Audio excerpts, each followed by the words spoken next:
कि आओ मिल संकल्प करें, देश भाजपा मुक्त करें। Welcome in Raghuvarpur 1990-2024।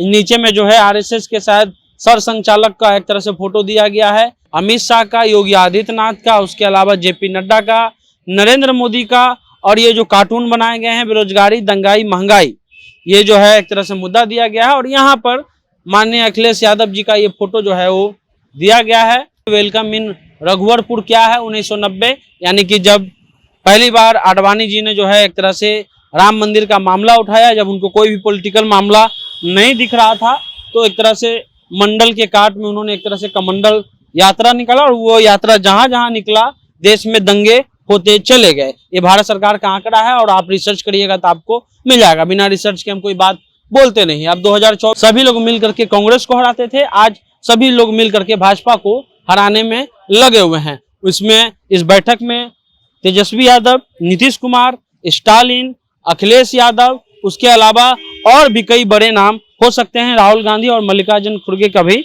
नाम आ रहा है। पिछले दिनों अखिलेश यादव ने एक इंटरव्यू देते हुए कहा कि इस बार हमारा गठबंधन जो है वो पीडीए से होगा, यानी पिछड़ा, दलित और अल्पसंख्यक।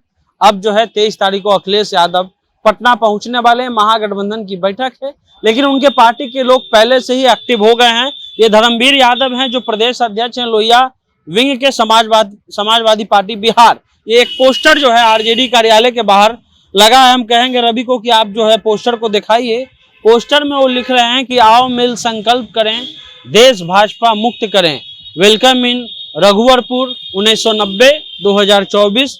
नीचे में जो है आरएसएस के शायद सर संचालक का एक तरह से फोटो दिया गया है। बीजेपी मुक्त भारत, उसके अलावा अमित शाह का, योगी आदित्यनाथ का, उसके अलावा जेपी नड्डा का, नरेंद्र मोदी का। और ये जो कार्टून बनाए गए हैं बेरोजगारी, दंगाई, महंगाई, ये जो है एक तरह से मुद्दा दिया गया है। और यहाँ पर माननीय अखिलेश यादव जी का ये फोटो जो है वो दिया गया है और उसमें लिखा हुआ है कि 23 जून को आदरणीय अखिलेश यादव जी का बुद्ध की धरती पर हार्दिक स्वागत एवं अभिनंदन। तेजस्वी यादव हैं और बिहार के मुख्यमंत्री नीतीश कुमार हैं। देश के प्रधानमंत्री और गृह मंत्री का इसमें एक तरह से जो है वो बनाया गया है, उनका कॉपी किया गया है, पुतला बनाया गया है, एक तरह से कहा जाए कार्टून बनाया गया है।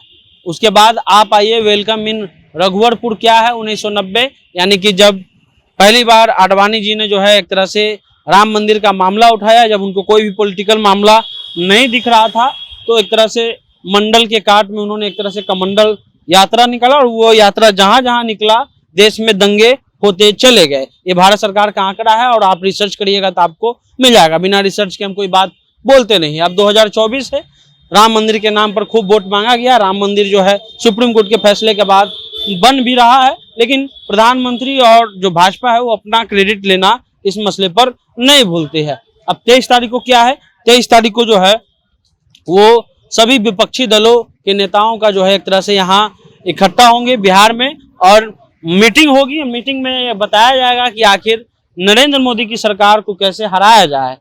बहुत साल पहले यानी 90 के दशक में सभी लोग मिल करके कांग्रेस को हराते थे, आज सभी लोग मिल करके भाजपा को हराने में लगे हुए हैं। इसमें इस बैठक में तेजस्वी यादव, नीतीश कुमार, स्टालिन, अखिलेश यादव, उसके अलावा और भी कई बड़े नाम हो सकते हैं। राहुल गांधी और मल्लिकार्जुन खड़गे का भी नाम आ रहा है। ये पूरी बैठक जो है वो 24 का एक तरह से दिशा निर्देश तय करेगा कि आखिर 24 में लड़ाई क्या होगा। लेकिन अखिलेश यादव ने जिस प्रकार से कल भाषण दिया है, एक इंटरव्यू में उन्होंने कहा कि पिछला, दलित और अल्पसंख्यकों का एक अलग गठबंधन होगा, पीडीए से जो है वो एनडीए की लड़ाई होगी। एनडीए यानी जो भाजपा और उसके जो गठबंधन के घटक दल है उनको एनडीए कहा जाता है। और अखिलेश यादव समय समय पर अपनी राजनीति गठबंधन को भी बदलते आए हैं। 2019 में उन्होंने बीएसपी और सपा को जोड़ करके एक गठबंधन बनाया था जो 14 के मुकाबले अच्छा परफॉर्मेंस, जो 14 में बीएसपी को 0 सीट मिली थी, लेकिन 2019 के चुनाव में बीएसपी को 10 लोकसभा सीट मिल गई।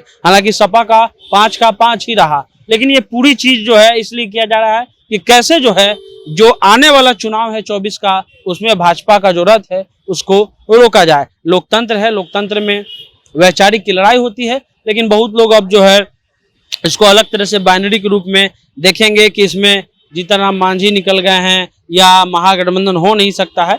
कभी ये चीज कांग्रेस के विरोध में जो पार्टियां थी उसके बारे में भी कहा जाता था। आज भाजपा के विरोध में सभी लोग इकट्ठा हो रहे हैं। 23 तारीख को बड़ा कार्यक्रम है, आपको उस दिन का भी पूरा कवरेज जनता जंक्शन दिखाएगी। आप जनता जंक्शन देख रहे थे।